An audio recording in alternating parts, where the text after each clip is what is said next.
Okay, guys, well, here we are, 2015, a brand new year, a brand new set of circumstances. So, what's going to happen in 2015 with regards to rates? It's a tough one, guys. It's a tough one. Who knows? I've been really kind of, expecting a rate rise for the last 18 months, sometime in 2015. Now, I'm kind of torn. I thought probably first or second quarter initially, but obviously with the election, it means politicians, people in power, obviously, don't want to kind of, rock the boat until they've gone in power. Now, who gets in power? I don't know. I don't really care, to be honest. I don't really see a lot of difference between the left and right. I don't really see any difference in policy. I don't see any difference in situation. We're still left with the same kind of huge deficit and the problem with increasing public spending and really kind of, trying to figure out what the economy, what the world's all about. We have a massive disproportionate of wealth right now. Have the 1% having 50% of the wealth. We have, certain people of a certain age that have just accumulated money in their houses, and they don't really know why. These are generally stupid people. I don't mean stupid as in stupid, I just mean ignorant people. They don't know any better. Their house price has just gone up, so they think that's the way to go forward. And they breed more ignorant people that just think that they buy a house and it goes up in property, in value. These things can't continue forever. It doesn't matter, what I say. It doesn't matter what, the Bank of England say. All these things are cyclical. So it doesn't really kind of, it's not in anyone's control. We've proved with absolute certainty that we can't control the economy. Okay, so the US has finished quantitative easing, and the US is still pretty much, in a precarious position. The job figures are good, and growth is there, but it's simply not making enough money to take away the deficit. I was reading an article in the Financial Times about the amount of money, GDP versus debt ratios, and Japan's at 245%, the UK is at 92%, the US is 103%. These things are absolutely just out of control. Absolutely out of control. And it doesn't really matter what anyone thinks, what anyone does. That's going to impact the world for, hundreds of years. Literally hundreds of years. So we're all living in a little bubble. We're all living in a little, kind of world, and we all think everything's fine. And, there's, these economists, these politicians have got our best interests at heart. But, when you think about it, politicians are only as good as the term, they serve. And, people are only as good as their lifespan. You've generally got about 30, 40 years where you're top of the, your game and you actually care about stuff. And a lot of people are coming towards the end of that. There's a lot of people retiring, on big, pensions and, getting, these end of, term, these lump sums, and especially in the public sector, that is. And these people, have worked hard, but they've created a world that is unsustainable. So the people who are coming through will never get these benefits. They'll never buy a house for £100,000. They'll never, see it appreciate 4 or 5 times in value. It really kind of hit home when I saw that program on Necker Island, and Richard Branson bought Necker Island for £180,000. Now, I don't know about you guys, but where I live, I couldn't buy a parking space for that.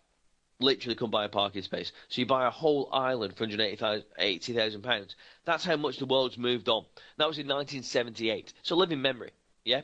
That's only 2 years older than I am. So then in that time, somebody could buy a whole island and think they got value from £180,000. So this is how the world's moved on. This is how things move on. And when you start to think about interest rates, okay, now we all get a little bit complacent about interest rates, and we all have a very short memory. Back in the 80s, I'm sure there's people here that were born, in the 80s or experienced the 80s. Interest rates were around about 13, 14%. Yeah, and people still got by. People still, bought things, accumulated wealth, and made money, had a happy life. Unfortunately, 13, 14% interest rates in the modern world doesn't work, because people are too heavily debt burdened. People are too greedy. People want too much stuff. So that just is not going to happen. But interest rates, when they normalise, and they will normalise, no matter what anybody says, okay, are going to be about 4.5 to 6%. Yeah, and that might take a year. It might take 10 years. It might take 3 years. I don't really know. Nobody knows. And if they tell you they know, they're lying, because they don't know. If I don't know, then they don't know. Right? The whole point of this is, it doesn't matter, because everybody of a certain generation, a certain time, they're meant, the kind of, prosperous people between 25 and 35, they're meant to be generating money from the economy, are already in trouble. Okay? They've got credit cards, they've got debt, they've got a huge mortgage, that they can't afford in the first place, and the cost of life and living is going up. So it doesn't really matter if interest rates go up this year, next year, the year after. I've got friends that have a 35-year mortgage. So you're going to tell me in the next 35 years rates aren't going to go up? Yes, they are. So the whole point of why we're looking at interest rates today is to figure out what's going to happen in the future. It doesn't matter about right now, because right now it's absolutely irrelevant. The stock markets are still fairly buoyant. Oil prices have fallen off a cliff. Nobody knows. Nobody knows what's going to happen. Everybody's living in perfect bliss. Yeah, ignorant bliss of what's going to happen. Because it doesn't matter if it's me, you guys listening today, Mark Carney, Mario Draghi, Janet Yellen. Nobody knows. And what's more important is no one really cares. All we've done is put the biggest sticking plaster on this situation, in history, and we expect things just to be fine. But what if they're not? Okay? So, don't want to sound all kind of Armageddon and doom and gloom here right now, but I think it's time that people realised that there's no magic wand. There's no plan. There's no one with your best interests at heart out there. So if you do have some inkling, you do have some intelligence, you need to plan for yourself, plan for your family, and understand how things like interest rates are going to affect the world in the next couple of years. See, nothing's going to happen today, okay? Nothing. So we're not going to raise interest rates, but there might be an inkling. There might be something. There might be some words, some commentary that comes out, and that's where you start to be able to make some money. I've done a lot of Bank of England and Fed webinars on FX Street, and generally over the last 2 years nothing's happened, but I've still made money.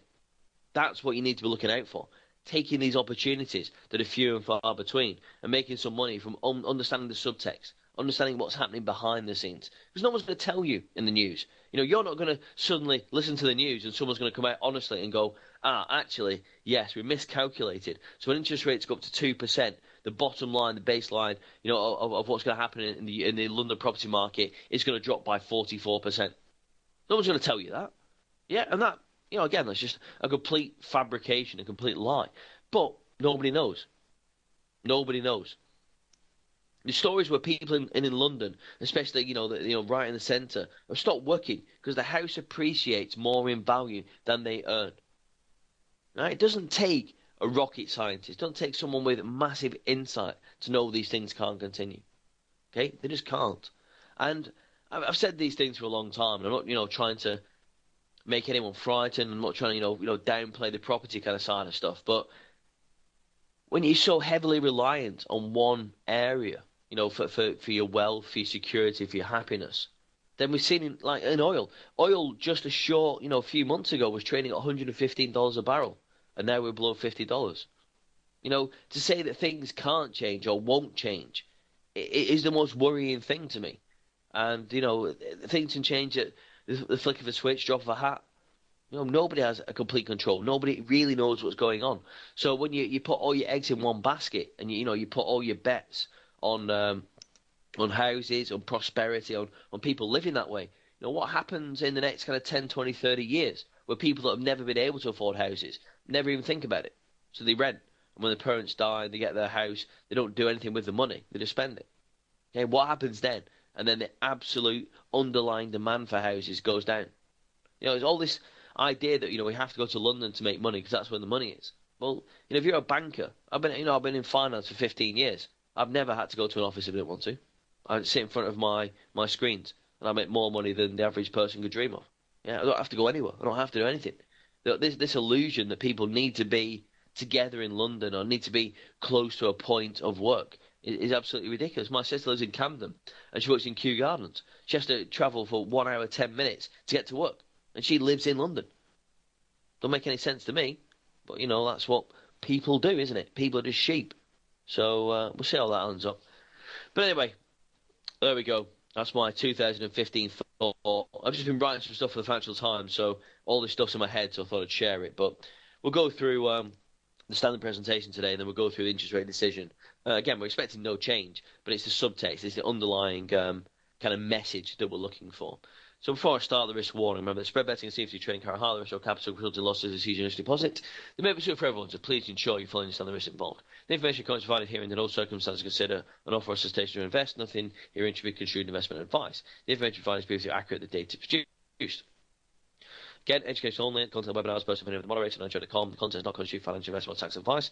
Enjoy.com does not accept any liability to the content contained in this session. So we're going to go over live chat analysis, multiple time frames. So any product you want to go through, guys, just tell me and I'll go through it. I'm not going to trade today because I just don't see it as being a big opportunity. There might be something that happens, but I don't think there's going to be anything like the FOMC, last month. So main kind of markets, well, really, I'm going to start with the pound, okay? So I'm just going to start on a blank chart. I'm going to show you what it's all about. So this is higher time frame trading. I'm a little surprised that the market has not bounced yet. With the whole point is that interest rates are going to go up in the UK before the US, before anywhere in Europe. So I think the pound was going to be a little bit more in demand. So maybe this is kind of, the institutional beating out the last of the retail. But we've seen 1, 2, 3, 4, 5, 6, 7 down months. Okay, it's just too much. Okay, absolutely too much. I told you time and time again, Fibonacci is your best friend. So here's the 50% telling us that we didn't get back in this down move yet to the 50%. So we were always going to go down from this point. I just did not think we were going to go this far down. So the situation is now, where do we see the bounce? Where do we see the bounce and when's it going to come? This is, for me, very, very tricky, guys. I'm not sure. I am pretty certain that when we do rebound, we're going to get to around about 1.63, okay? There's plenty of value back in the pound, and there's going to be money flooding into the UK over the next kind of 2 to 5 years. So I do certainly think we're going to get back to this level at some point. But where does it bounce? This is the point, isn't it? Where does it bounce? We've got these lows here on the monthly, but really below that, we don't have anything significant until 1.42. So very, very tricky. I think we certainly can continue to go down before we go back up. But after 7 months of selling, there has to be a bounce. It doesn't matter. Again, I mean, these things are cyclical. These things are just common sense and logic. It doesn't matter what I say, that, this monthly chart will have to at some point bounce up. So I think really we've got a big decision point around about 1.48, but more likely we're going to get round to 1.42, maybe a little bit below before we have this hard bounce. When we see this bounce, it's going to be quick. So I would say that within 2 months from hitting these lows, we get back to 1.63 because there's just too much demand. Okay, as interest rates go up in the UK, and they have to go up in the UK for all the points I've made, that will bring inward investment and bring people into the pound. So look at the weeklies. Again, 4 weeks of selling in the pound. Got these lows to hit. So once these lows hit and broke, I think we're going to find ourselves in no man's land around this area between 1.48 and 1.42, and then we're going to bounce. We're going to bounce and go back up. So this somewhere in here is real value in the pound. Again, we use these levels. Look on the dailies. Again, we're seeing this gap. It's been closed, and then we continue down. So yeah, it's up to you. You can continue selling these lows. Maybe, kind of another 200 ticks down to here, or another, 760 ticks down to here. But for me, I'm looking for buying opportunities. I'm not looking to sell into this weakness. I'm certainly looking to pick some bottoms and buy. So, I mean, that's the pound against the dollar. So I think realistically, still, in a downwards momentum. But, especially on the hourlies, we're still below our fib levels on the hourly. So really, we've got nothing until 1.48311 to find some significant support. So again, I mean, I wouldn't look to be selling it because I think we're massively oversold, but we're looking for buying opportunities around the low of the range. Gold's an interesting one. Yet again, we've seen a little bit of a spike in gold, but really, it really is nothing. I mean, I've said, 2013, I said gold would be $1,000 by now, and I was wrong, but I'm more right than wrong, to be honest, because we've been closer to 1,000 than we have, getting back to $2,000. That's for sure. But I mean, the trend is the trend. So, you tell me, what does that trend tell you? For me, still very, very down. So I think eventually we're going to hit that $1,000 and get out. All the hedge funds are out of gold, to be honest. If all the uncertainty, all the fear in the world, if we're going to get back to $2,000 in gold, or even higher, that would happen by now.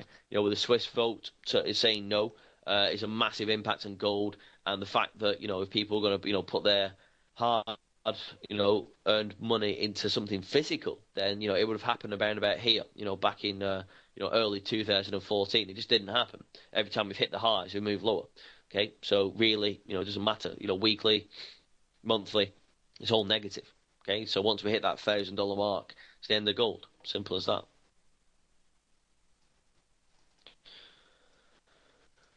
And then we've got the FTSE. So the FTSE, now, if anybody has ever listened to anything I've said over the last 6 months, the FTSE will get to 7,000. Okay? It is absolutely inevitable. DAX, hit its high levels of 10,000. S&P's at 2,000.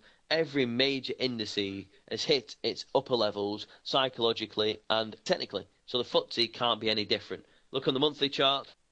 We were agonisingly close to that 7,000. Agonisingly close. And I was absolutely astounded that we didn't hit 7,000. But we will.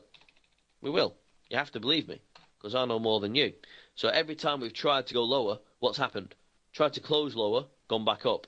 A little bit lower, but then up. Close lower, up. Close lower, up. Close lower, up. Close lower, up. Up, up, up. Close lower, up. Close lower, up. Close lower. What do you think's going to happen? That's right. Going to go up. What happens after 7,000? I've absolutely no idea. But if it doesn't hit 7,000, I will stop trading because I've failed to understand the world once more. Okay? So the FTSE is going to hit 7,000. That's it. So buy as much as you want, and if you lose your money, then you lose your money. But it's going to hit 7,000 because it has to. It's inevitable. These rejections down here are just too strong. Yeah? That area here, 4 months, is just screaming to you that the market cannot close lower. And if you're one of the top 1% with all the money, what are you going to do? Where are you going to put your money? I have clients that are billionaires. I've said this many times. People that are so rich, money literally has no meaning. Okay? So all they want is a safe return. Not a big return, a safe return. So where do I tell them to put it? Places like this, the FTSE, that's told you it doesn't want to go down. Okay? Look at it for yourself. It doesn't make any difference what I say. That speaks volumes. Yeah, the FTSE can do nothing but go higher. So that 7,000, is only 480 points away. It's nothing. So if it doesn't happen in the first, second quarter of this year, then, like I said, I'll give up trading because I don't understand the world. All right, guys. Anything you want to go through? Anything you want to know? What are you guys trading at the minute? Anything of interest? As I said, we've got 13 minutes before the Bank of England. We're expecting no change, not expecting anything of interest, but it doesn't mean the markets won't move. Last FOMC, made about 80 pips. Just buying the, buying some of the markets that came off. I mean, both, on the back of the good news in the FOMC, gold went up, so we sold some gold and made some money when it came back down, and we bought some S&P because it went down and it came back up. What are you guys trading? So the Aussie New Zealand dollar and the Aussie US dollar. I'll give you your dues, guys. You like to look at these exotic pairs. I've never traded the Aussie. Ever. I just don't see any value in it. Okay, so we've got the Aussie dollar and the Aussie New Zealand dollar.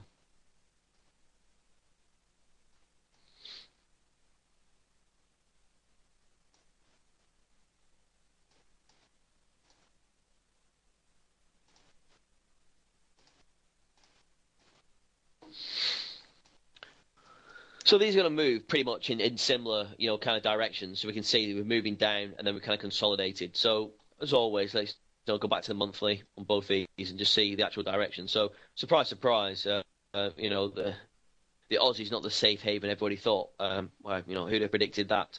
But realistically, I mean, we've got lower levels in the Aussie New Zealand dollar, real kind of, big, solid, round numbers. We're going to hit 1.02850, so we're going to hit 1 at some point and then break lower, but there's nothing below that. So once we break that, then your guess is as good as mine. I would say I would go on the daily charts to figure out where the market could go. I'd probably do a Fibonacci. So we've hit the low point here. The real kind of down move kind of kicked off here, I guess. So we hit the low point here. So I would say that realistically, once we break 1.0, we can definitely get down to 0.98898. So a lot of downward momentum left in the Aussie in general, and the Aussie against the New Zealand dollar for sure. A lot more kind of good key technical levels in the Aussie versus the dollar. Once we break this low here, which you just bounced off on the monthly charts, we're going to certainly try and target 0.70150. So yeah, I mean it's down, isn't it? It's going to go down. On the weekly charts, looking very, very negative. Daily charts, very, very negative. So, we've seen this bit of a, reversal and hard bounce. So again, I wouldn't be selling here because we're too low down in the range. So what I expect to do is sell these upper levels and then expect it to go down and continue this downtrend. So if we say, for instance, the real move started here, realistically, we get back to 0.84750 on the upside in the Aussie dollar before we start to move down. So, again, I wouldn't advocate buying or selling at this point. I just wait and see. But I'd see how the market reacts on these upper fib levels. And if they reject and move upwards, then I'd be selling to these lower levels. Okay? So Ronaldo's just saying the pound versus the dollar is a good price to buy at 1500. Well, I mean, just like I'm talking about the Aussie dollar here, I mean, I wouldn't really sell the pound, even though I think the pound's going to go down further. I wouldn't sell it now because there's no real value to me. I mean, we've had 7 months of selling, so we have to, by the laws of nature, by the laws of probability, buy at some point. So I'd be buying lower rather than selling. I know it sounds a bit backwards, doesn't it? It sounds like it's a contradictory in terms, but I'm happy buying lower than I would be selling lower. I don't want to sell low, even though I'd make money, because I wouldn't really kind of have confidence in how low it would go. I'd rather buy low and average in and hold, knowing I've got the confidence to buy that lower level. Okay, so that's exactly what I'm seeing in the Aussie dollar and Aussie New Zealand dollar. And that's exactly what I'm seeing in the pound versus the US dollar. I'm pretty sure it's going to go down further, but it'll be short lived. So I'd rather find buying opportunities lower down the range than I would selling into that that short term weakness. Yeah, no, I understand the question. Yeah, I get it, but it doesn't change what I've said. You look on the hourlies. For a starter, you can't buy around levels. So 1.5000, you can't buy them levels. Okay, you don't ever buy psychological levels. You just don't. So what we're looking for, this maybe is bottomed out now. But maybe it's not. Go on the higher time frames of dailies. We're still looking negative. This gap has been closed, but we still continue down. So I wouldn't buy until 1.48311 or around that level. So I would not buy at 1.50, okay, because that's a psychological level, and that's what the market's going to look to break. I would buy lower. So I'd say 1.48 is much better to buy at. Yeah. So buy it as low as you can. Yeah, it will go up. Yeah, it's absolute definite it will go up. But once you've spotted a trend, it's already too late. The trend is down. No matter how you look at it, the trend is down. Yeah, no matter what chart you draw it on, the trend is down. So you're not going to buy at 1.5000 because the market will push through that and break that psychological level. So what you have to do is buy it lower. So buy at 1.48311 or maybe buy at 1.42. Okay, whatever. I don't know. I'm not here to give you financial advice, but I'd say this is an unknown area down here between these two levels of support. So I would buy somewhere in here. I wouldn't buy at 1.5. I would buy somewhere in this range down here. Okay. So looking to buy the pound, yeah, Aussie dollar, yeah, pound US dollar, yeah, I know, yeah. Yeah, no worries. I mean, again, it's just the whole point is all the things I teach is look at the markets from that 1%. So 1% of the population have 50% of the wealth. So when people invest, it's only a small amount of people that move the markets. The retail traders get involved and do add some volatility and noise, but really it's the big investors. So if everybody's the same, aren't they? So if I'm talking to the press or I'm saying anything, I would say, yeah, of course, this is a good level to look at because, it's near the lows of where we've traded. But I know that's a round number. It's a round number. It's too tantalizingly. Are we going to just break it a few ticks, dance along, and then go back up? No, okay? With all this down movement we see, what we're going to do is break it down to here. Yeah, get everybody who's long out, and then take it back to here, and then bounce, and then go up. That's how institutional traders work. They make you think you're wrong. They break you down much, much further than you stop by a few hundred ticks, bring you back to the level you've got to buy anyway, and then go up. That's how markets work. So this is a massive danger area. There can be loads of volatility around here. It might do this, dance around this level, but then it'll get back to here and it'll stop. It'll pause and then it'll go back up. We're going to get back to 1.62 in the pound very, very soon because it's inevitable. Interest rates are going to go up. The UK, compared to the rest of the world, is fine. The rest of the world's in big trouble. Big trouble. Emerging markets, big trouble. Europe, big trouble. Now, anybody who's listened to me the last 4 years, I've told you, in no uncertain terms, sell every high in the euro. Yeah, buy the dollar. If you'd done that alone, you'd have made over 10,000 ticks. Right? Now, I can't be any more straight. The European Union is fundamentally broken. It's a matter of time before Greece, Spain, or Italy just dissolve, just go away. Okay? It's just a matter of time. You cannot make people of different beliefs, different work ethics, different styles be one nation. So it will be in the next couple of years, but we'll have a split in the euro, then the euro will probably finish in entirety. Well, I don't think it'll finish in entirety, actually. We'll split into north and south. Then the north will remain, then the south will just dissipate, and then people will go back to their native currency. That's what's going to happen. Now, I've said this for 4 years, and I'm not often wrong. So when I tell you the FTSE is going to reach 7,000, listen to me. When I tell you gold's going to get to $1,000, listen to me. When I tell you the euro's going to break, into two, listen to me. Because I have nothing really to gain from this. I do this stuff for you guys for free. Okay? If you want to pay for my private advice, it costs you a lot of money. But I do these things because what it's all about is making these things transparent. Yeah? I have nothing to hide. I'm not some, evil genius that knows everything. I don't. But I have my own opinions, and I tell you this, and it gives me the belief to carry on by having an audience, by having someone accountable, somebody listen to me. I don't just go into the press and make outlandish accusations for the sake of it. Everything I say is because I believe it, and the majority of the time, things work. Of course, I am wrong sometimes, but that's the nature of trading. I'm right more than I'm wrong. And that's why I trade. That's why I bring you these ideas. And I'm not asking you guys, to invest with me or invest for me or whatever. I don't care what you do. I'm just telling you the truth. And I think truth and honesty is something that's missing from this, profession. It's missing from the world of finance in general. So I give my time, not for free, of course. I get paid a lot of money to do what I do. But I give my time to you guys for free and my opinions so you can go away and do whatever you want with it. The whole point is, I'm trying to give you that inside track and give you that knowledge for you to take away and do whatever you want with it. Knowledge is power. And, all this idea that, these economists and politicians, running the show and all know, stuff and know stuff we don't is not true. It's down to us. It's down to the intelligent, people in the world to make things happen. So we've got to be really kind of, thankful that we can do things. We have the ability to make money from the markets. We have the ability to, make money from our decisions and do something with it. Don't just sit on it. Do something with it. So the whole reason why I presented for so long and done these things is because I want people to understand that trading's for everybody. Anyone with half a brain can buy and sell stuff. But it's understanding the world. It's understanding, where we fit in the world. That's what's important to me. Having a purpose. And trading gives us a common purpose. And it might be sad, it might be shallow, but it's a purpose. And we all get together in these rooms and talk about stuff because we understand and we want to understand how the markets work and make sense of the world. The world's a messed up place, but if we can make sense of how things move and, what it's all about, like I said, maybe it's shallow, maybe it's, very futile, but at least it's something. At least it's something.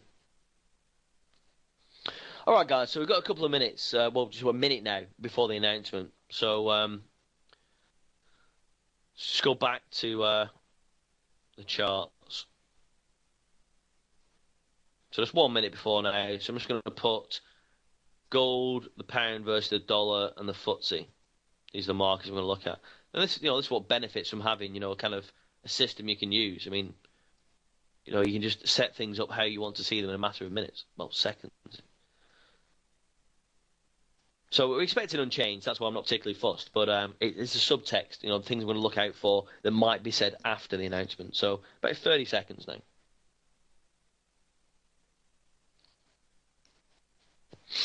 So very strong in the FTSE still. So 10 seconds now. So look for 6560.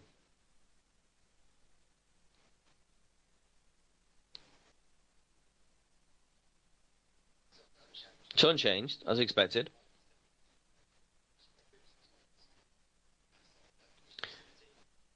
Okay, so not really much change in the asset purchase.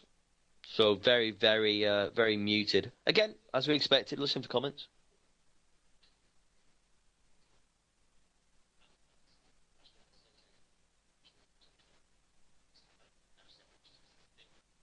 Okay. Yeah, so no real change in asset purchase, and just talk about gilts.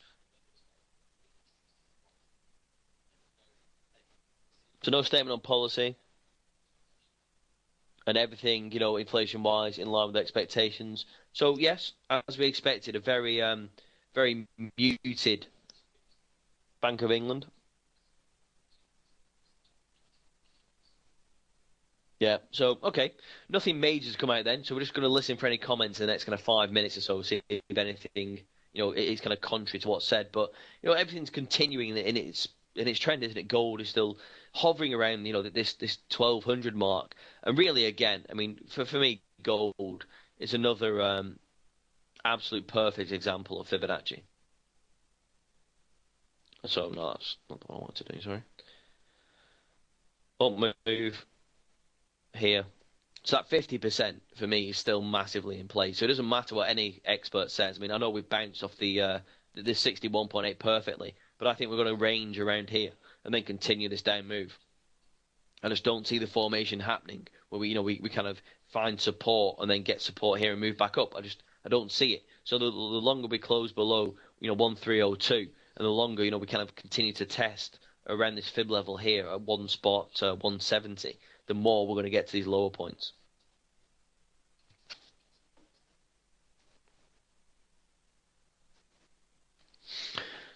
Okay, guys, like I said, I'm going to continue to trade the Bank of England and the FOMC for the rest of the year because I've stuck with it this long, and I just know the markets, are going to have a massive reaction to when interest rates finally go up. But what we're trying to understand is that really right now, when it comes to regards to interest rates, no news is good news. Okay, so no news is good news means that gold should continue to go down.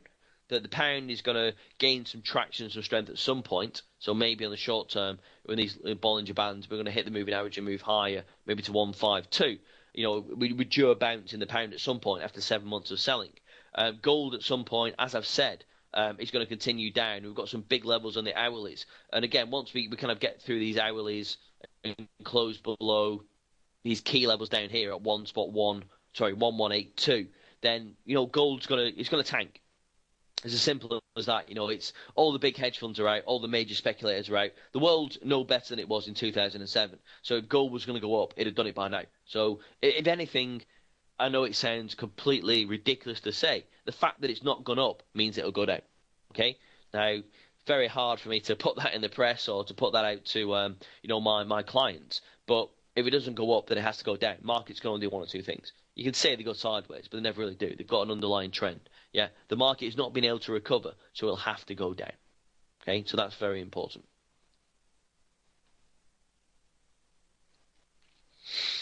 So, yes, pretty much nothing, I'm afraid, from the Bank of England. Doesn't mean I'm not going to stick with it. Doesn't mean it's not important. We're coming out of the cycle of growth. So there's two ways we look at data as an economist and as a trader. There's the inflationary cycle or there's the growth cycle. So the growth cycle is GDP, employment figures. We're getting a bit tired of that, as economists. We've got all we can from that. So it's now all about inflation. Now, the big thing about inflation is that we've kept interest rates artificially low, so we don't really know what inflation is. Yeah, we don't have a true understanding of what inflation should be. Everything's gone up above inflation. Everything. Wages haven't kept up with inflation. So the real true figure of inflation is a myth, is a fallacy. So what's going to happen when interest rates go up? I really don't know. But I will say this, okay? I will say this. Nothing good, will happen. We've created a very, very, very, very uneven playing field. Very, very uneven. There are people that will suffer from interest rates going up. And I'm not talking about poor people. Poor people will continue to be poor, unfortunately. We're talking about middle income. That squeezed middle, about people with a 500 grand mortgage and 2 kids at private school. These are the people that are going to struggle. And it won't be the rich, because the rich never do. The rich never struggle. And it won't be the people, that have kind of cashed in the chips or, paid off the mortgage. It will be the people that are working, trying to get by, and just trying to survive in life. That's the people that are going to struggle. And that's where I really feel that, things are going to get tough. Really, really tough. And just a fact of life, isn't it? Just a fact of life. So I think the next quarter is going to be interesting, because I'm pretty much banking on interest rates in the UK going up in the third quarter of 2015 after the election, and it has to happen. It's inevitable. And even if I'm wrong, even if the great Steve Ruffley is wrong, it will still happen in early 2016.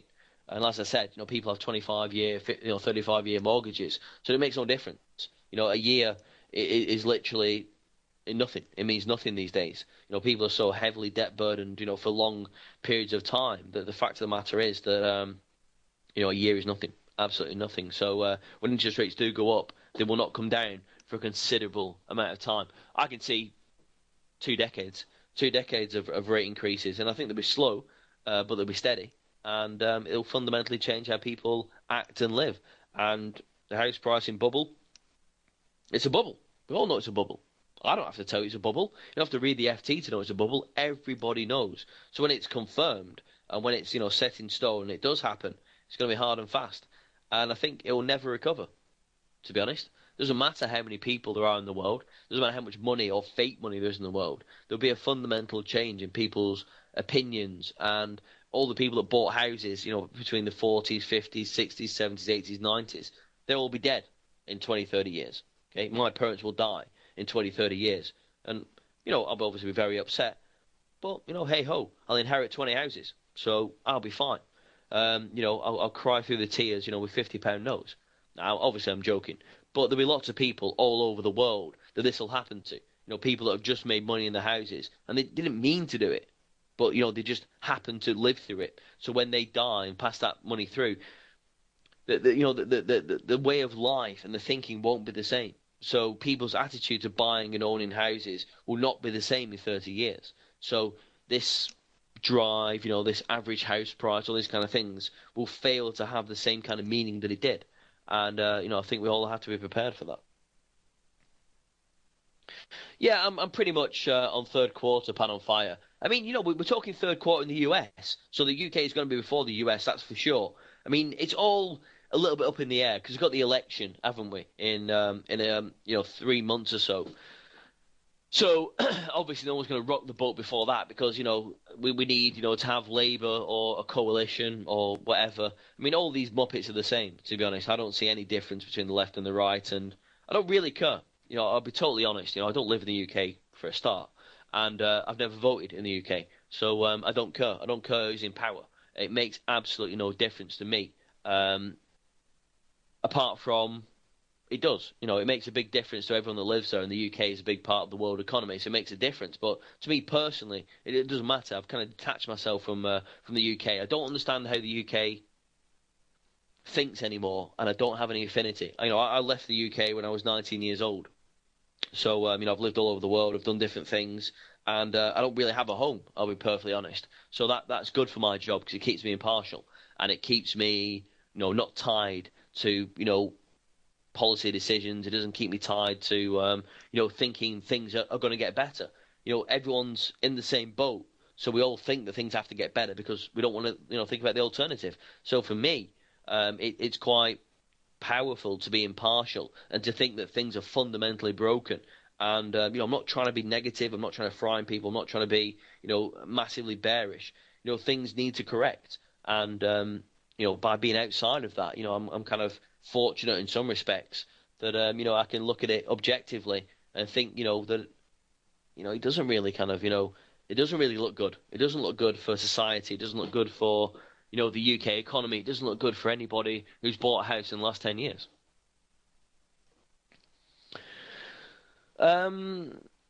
Yeah, US is going to raise the rates after April. I mean, you know as much as I do. I don't have direct access to Obama or to any of the policymakers like Janet Yellen. Despite my contacts, and I do have some heavyweight contacts, I don't actually know the future. All I can say is I've been doing this stuff, for a long time, and I've been presenting on FX Street for 4 years, and everything I've told you has come true. So, maybe I'll be wrong. But the fact of the matter is that these things move in cycles, and I think we've all forgot that. I think we've all forgot the bigger picture. We're all interested in having solid granite, worktops and self-closing kitchen doors. I think we've lost, the real kind of truth, the real meaning of life. And I don't think it's anyone's fault, but I think we've done it, and I don't think we can get it back till something major happens. So that major thing will be money, because that's the only true thing that really affects everybody. So by making things like houses less valuable and you're less certain, then people will start to focus on different things. And it's going to happen. And it'll start in the UK, it'll start in London, and once it started, it'll be a very, very turbulent time, but it'll be interesting. We can all make money from this. There's not necessarily just negatives. We can make a lot of money from trading other things around that. The QE is irrelevant, Mohan. The QE is a desperate act by a desperate man in Mario Draghi. Mario Draghi's had every opportunity to turn the Eurozone around. Why do you think that quantitative easing stopped in the US? Why do you think that the UK are talking about ending quantitative easing and raising rates? Why is everybody else normalising and the European Union's not? Why has the European Union got negative deposit rates? Why is the European Union now talking about quantitative easing while everybody else in the Western world is talking about, normalising the economy? It's a desperate act, and it will take someone like Greece, because Greece have nothing to lose. To be honest, nothing to lose. They were never a safe bet anyway. And why do people still join the European Union? Well, look at Slovakia. Slovakia is a great, kind of example. We poured billions of dollars, pounds, euros, whatever, it doesn't matter, billions of billions, into Slovakia to make it into a westernized community, part of society, member state nation. And when they first had this real rally, of a sense of togetherness, they did it against gays. So they did it against banning gay people. Now, I have no preference. I couldn't care less if you're gay, straight. I don't care. I have that unique ability where I don't care. Okay, I don't care about race, religion, what you look like, anything. If you're okay with me, I'll be okay with you. But if you cross me, you're finished. Simple. It don't matter what you are, religion-wise, how you look, how big you are, you're finished. Okay? So that's the way I look at my life and I look at people. So when you look at things and you try and I'm not unique. I'm not unique in the way the world thinks. So you have to think that there's reasons why UKIP are becoming more popular. There's a reason why people are getting disillusioned. This terrible travesty in France is another, example of how fragile human life is and how fragile human beings are. They need a belief that there's something better in the next life than this life, because this life's so bad. My life is great. I love my life. I have one of the best lives of anyone I know. So I don't have any problem. I have no problem. I can tell you so many stories, but I think we're going to get off topic. Okay, what I'm trying to do is not make this personal. Okay, I think in a certain way because of the way my life is. Okay, a lot of people think in the way that they are and the way they have because of their life. The fact of the matter is, the world's going to continue to move and grow in whatever sense and move on. And it's not to say that ideas aren't bad, ideals aren't bad, religion is bad. But it will just continue to move. And it'll be the people, the masses, that want to have this nice, stable life that'll live. The small factions, the minority, the extremists, will eventually be broken. Because it will come to the point where it's us or them. And they will make that point. And it's us that'll win. For no other fact, there's more of us. We have more money, we have bigger guns. So the fact of the matter is, I'm trying to put this in terms of the euro. Okay, everybody's out for themselves. So if Greece think they're going to get a better, life out of writing off all the debt and going back to the drachma, they'll do it. They're not going to do it to stay in the eurozone. They were never that fussed about the eurozone in the first place. It was somebody else's dream. It was Germany's dream anyway. Okay, and that's the same with Italy. It's the same with Spain. So any one of these countries that wants to have a better life can do it in the flick of a switch. They've already printed their own currency. It's all ready to roll out. Wipe the debt off, carry on like before. We spent that cumulative European money, didn't work out, never mind guys, we'll move on. So all it will take is the straw that breaks the camel's back. And it may be Greece, it might be Italy, I don't know.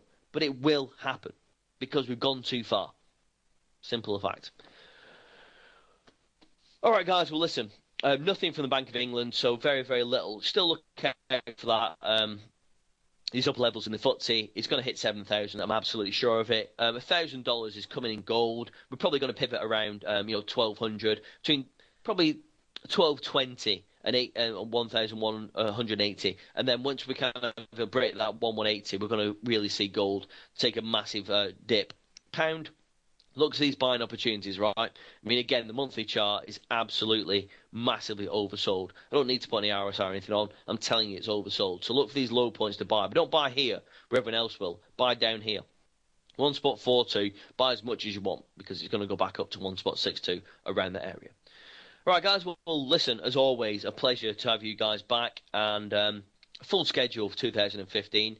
A lot of interesting things going on for myself personally. IV charts is still, going very well, and I've done a deal with Tradable, so my IV charts are available on Tradable. A lot more interesting things. My book's going to be finally published in February, March time, so plenty of stuff to kind of, get your teeth into and understand. But as I always say, guys, keep your own opinions, keep strong in your own beliefs, and anything you need to do, follow me on Twitter at Steve Ruffley or give me an email. I'll always try and help you. Don't try to preach too much on these webinars. I have very strong opinions, but they're mine. I'm not saying I'm always right. I'm certainly not. But if I didn't have my strong opinions, that impartiality, I don't know what use I'd be. There'd be no point in me being a robot and saying the same things that everyone else does. So appreciate you guys turning up, and it's always a pleasure. And I wish you all, good trading in 2015. And like I said, any problems, just give me a bell. All right, guys, take it easy, and I'll speak to you all very, very soon for the FMC. All right, guys, thank you.